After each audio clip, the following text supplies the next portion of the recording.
రేవంత్ రెడ్డి ప్రభుత్వ బెదిరింపులకు భయపడేది లేదన్నారు బీజేపీ ఎంపీ ఈటెల రాజేందర్. మూసీ నిద్రలో భాగంగా చైతన్యపురిలో నిన్న రాత్రి బస చేశారు ఈటెల రాజేందర్.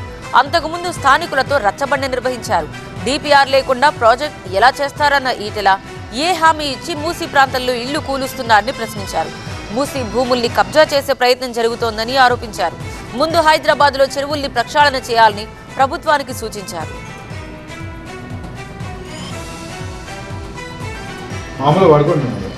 డ్రామా చేసేటోడు రేవంత్ రెడ్డి, డ్రామా చేస్తున్నది కాంగ్రెస్ పార్టీ.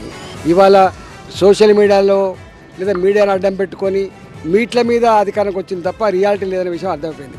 కేసీఆర్ ప్రజాక్షేత్రంలో తన నిజస్వరూపం మీద అర్థం కావడానికి 6 ఏళ్ళు 7 ఏళ్ళు పట్టింది. కానీ రేవంత్ రెడ్డి నిజస్వరూపం అర్థం కావడానికి 6 నెలలు మాత్రమే పట్టింది. అందుకని మేము ఏమంటున్నాం, నీకు నిజంగా దమ్ముంటే నీ ఇంటెలిజెన్స్ వాళ్ళు ఏం చేస్తున్నారు, మీరేం చేస్తున్నారు, అనేక రకాల సర్వే సంస్థలు ఉన్నాయి, రా తెలుసుకుందాం. ఇవాళ ముంజేది కంకణాలకు అర్థమైనట్టుగా ఇవాళ ఏ సర్వేలు అక్కర్లేదు, ఏ ఇంటెలిజెన్స్ రిపోర్ట్లు అక్కర్లేదు. ప్రజలు పెడుతున్న శాపనార్థాలు, ప్రజలు తిడుతున్న తిట్లే మీ ముఖాలకు మీ ముఖాలు ఎక్కడ పెట్టుకోవాలో చూసుకోవాలి. మీరు పిచ్చి కుక్కలు కనిపిస్తా అంటున్నారు, బుల్లోలు తొక్కిస్తా అంటున్నారు. తొక్కిస్తావా నువ్వు? నీతో అవుతుందా? నువ్వెంతని, ఐశ్వర్య ఎంతని, బిషాలు ఎంత? అనేక మంది చూసినాం, గుర్తుపెట్టుకోండి. చంద్రబాబు నాయుడు అప్పుడు చూసినాం మేము, రాజశేఖర్ అప్పుడు చూసినాం మేము, ఆ తదుపరి అనేక ముఖ్యమంత్రులు చూసినాం. నువ్వు ఇవాళ నువ్వు కొత్తగా వచ్చేదో ఏది పద్ధతి మాట్లాడి చెల్లమనేదంటే బీ కేర్ఫుల్.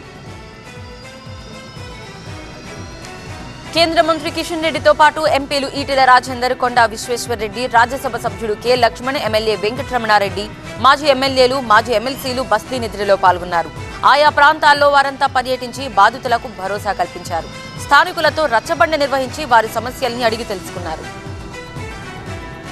రామాంతపూర్ మూసీ నిద్రలో ఎన్వీఎస్ఎస్ ప్రభాకర్ పాల్గొన్నారు. ఎంబర్పేట్, అంబేద్కర్ నగర్ మూసీ నిద్రలో మాజీ ఎమ్మెల్యే కెఎస్ రత్నం, శాస్త్రీనగర్లో కృష్ణ యాదవ్, అత్తాపూర్ డివిజన్లో ప్రేమేందర్ రెడ్డి, పీర్జాదిగూడలో మాజీ ఎమ్మెల్సీ రామచంద్రరావు, రాజేంద్రనగర్లో తోకల శ్రీనివాస్ రెడ్డి పాల్గొన్నారు. మూసీ పునరుజ్జీవంపై పేరుతో పేదల ఇళ్లను కూల్చేయాలని చూస్తే ఊరుకోబోమని ప్రభుత్వాన్ని హెచ్చరించారు.